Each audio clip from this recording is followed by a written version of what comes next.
That's Joe Jackson. He is the founder of Jackson Pianos. He's joining us in studio now. You're bringing back piano culture to St. Louis. I am trying my hardest. Yes, I am doing everything I can to breathe life back into those old wooden beasts. Yeah. So we're trying to breathe. Okay. Did we used to have a better or a bigger piano culture in St. Louis? And if we did, when did it start to deteriorate? Yeah.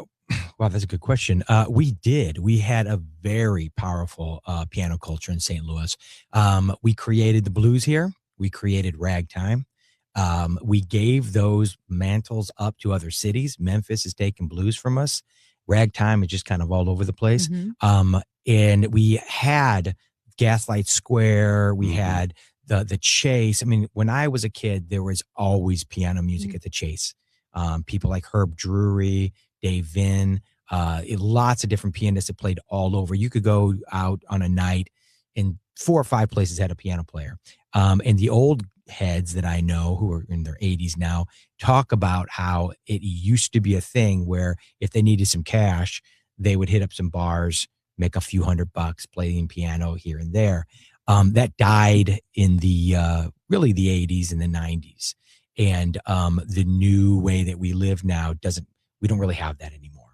So just to give people some context here and to set the table, about 13 years ago, you started donating pianos to local bars and restaurants. I love it that you called the initiative Keys to the Community. That's very good. That's very, very clever. I love that.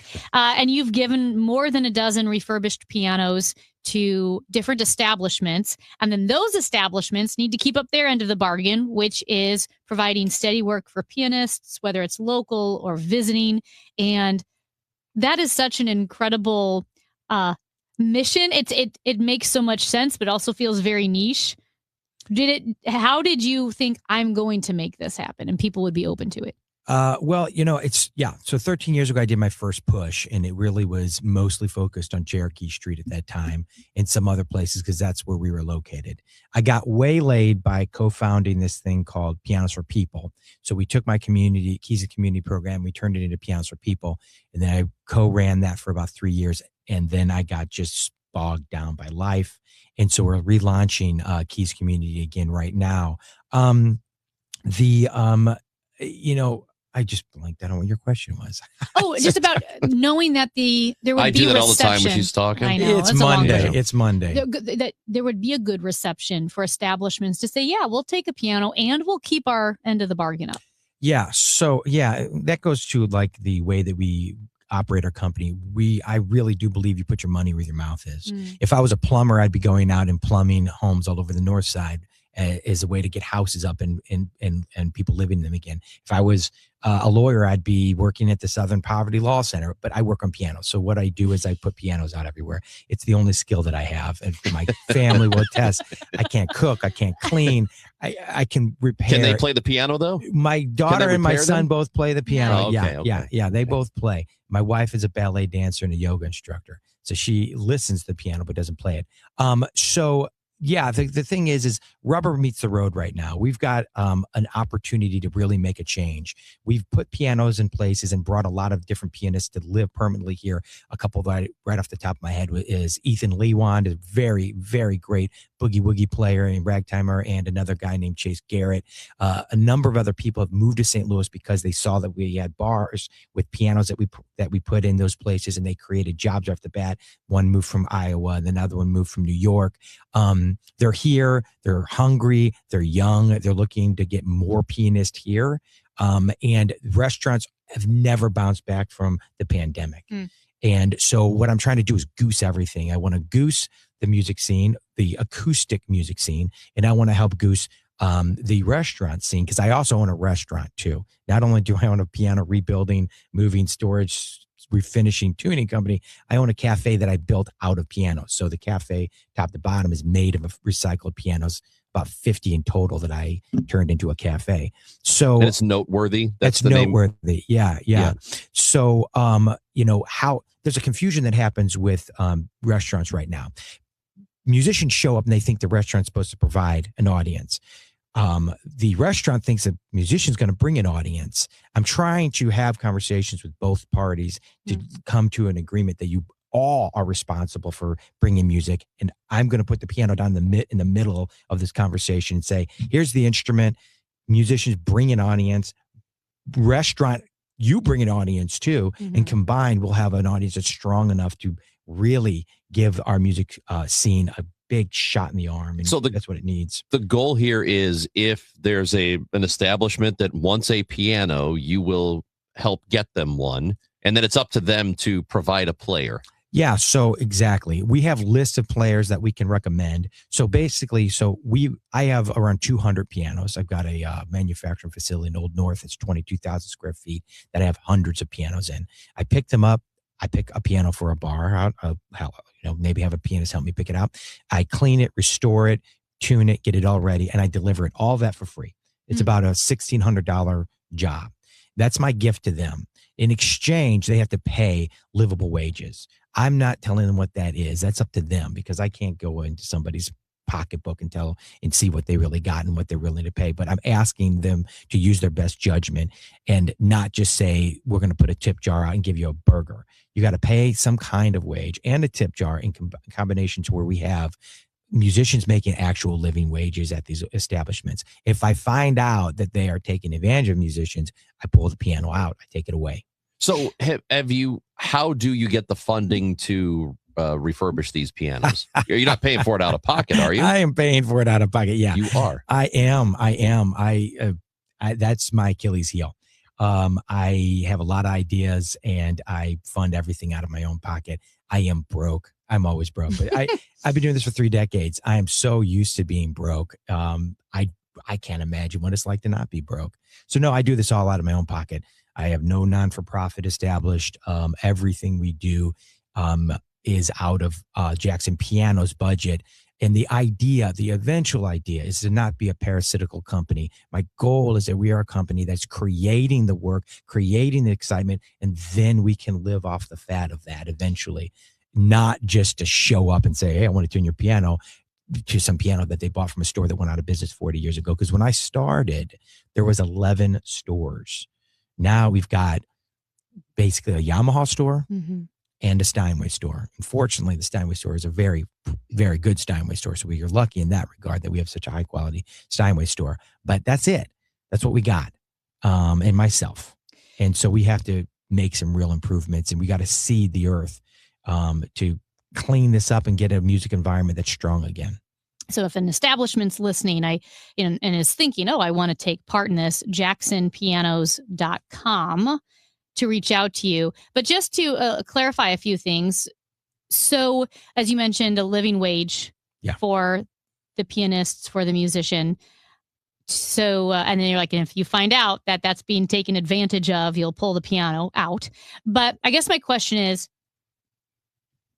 it a certain number of nights a week that they need to have a pianist? Is it like, well, we can do music on Thursday, Friday, Saturday? How does that work? Or is it like, no, you have to employ a pianist every single day that you're open? No, I leave it to them. I'm not here to micromanage these. People who own restaurants have their back against the wall. Right. It's 2%, 3% profit margins. I'm not here to cowtail them. I'm not here to look over their shoulder. I'm here to support them and help them. So whatever they can open up, great. I'll do everything. My company will support them. We'll send people their direction. We work with them a lot. We put them up on our website. We do promotional stuff. We spend a lot of money promoting these different restaurants throughout the month through our social media and our email blasts and things like that to create some excitement and shoot them over at these different areas. We've had a lot of success with places like Evangeline's Cajun Bistro Music House. Central West End. Oh yeah, that place they went through 3 pianos because they just tear them up, which is great. Don Bailey's an amazing asset to the city. We also have sister cities down in Soulard. The Blue Strawberry has got 2 of our instruments. One of them they purchased.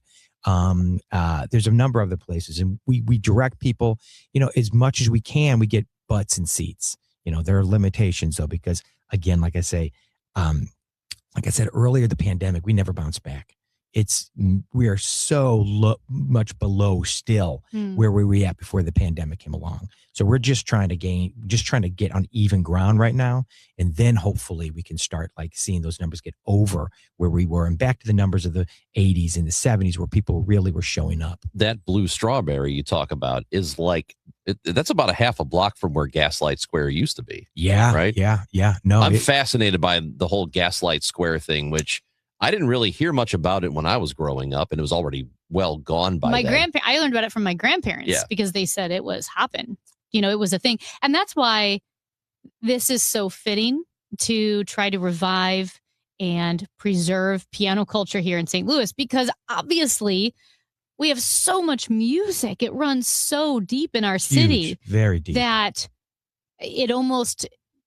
and I also think our musicians, and you would probably agree with this, our local musicians, like, man, we outpunch our weight class. For as small of a city we are, the music we have locally. It's people come from all over the world. So I'm working with these people in Scotland right now to bring this thing to St. Louis called a piano drome. The piano drome, you got to look it up because I can't even explain it. It's so wild. But we're trying to bring one here. And as we're going back and forth, the people in Scotland that I'm working with, they look at our media and what we're doing in St. Louis, and they are blown away by the scope of music that we have.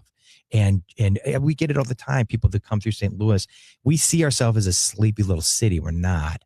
People that come through from other cities, they get their mind blown by how much music we have everywhere. We've got a really strong, vibrant music community. Nowhere near as strong as it was, but it still is strong. And so we haven't lost it yet.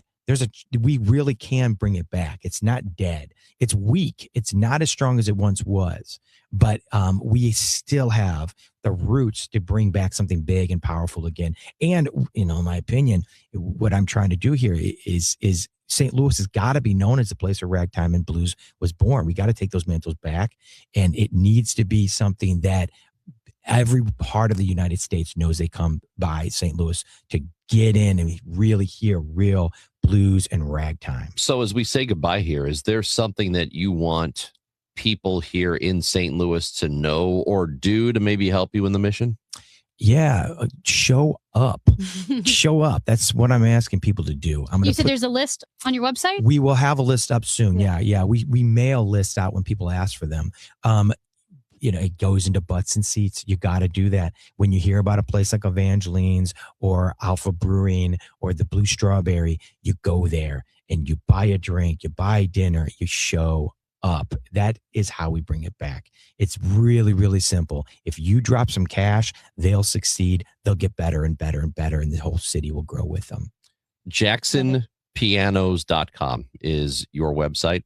Yes. Is there another one you want people to know about? Our cafe, noteworthystl.com. It's our cafe made out of pianos. We do piano yoga, piano performances. Yeah, piano yoga. It's pretty wild. You need to check that one out. So you're lifting a piano while you do poses? Basically. Yeah, the piano's on your back. Hey, we move pianos coast to coast, and we are the best, and that's because of all of our guys do piano yoga. That's right. Yeah. Joe Jackson, founder of Jackson Pianos and Noteworthy Cafe. Thank you for coming in, and good luck. Thank you for sharing our story. It's Chris and Amy on KMOX.